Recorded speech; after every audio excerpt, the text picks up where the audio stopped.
Hi, I'm Richard Welsh. I'm CEO of Sundog Media Toolkit and I'm chair of the HPA UK programme.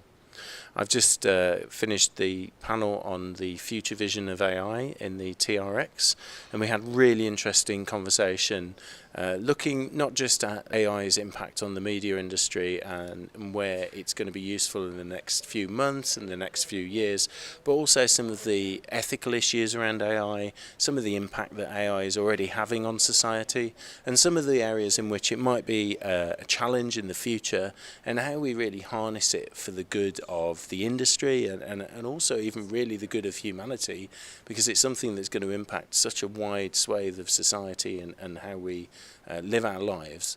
So it was a really interesting panel exploring all those issues right through from the political aspect and government regulation all the way through to the technology that's being used in the media industry.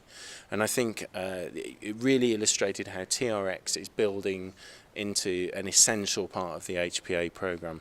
This year was really something quite special. I think the audience are really engaged in the content, and you could tell by the questions they were asking how enthusiastic they were about the subject matter. So definitely I'm looking forward to seeing what TR-X does next year. We've set the bar high, and it's become the essential part of the HPA for me.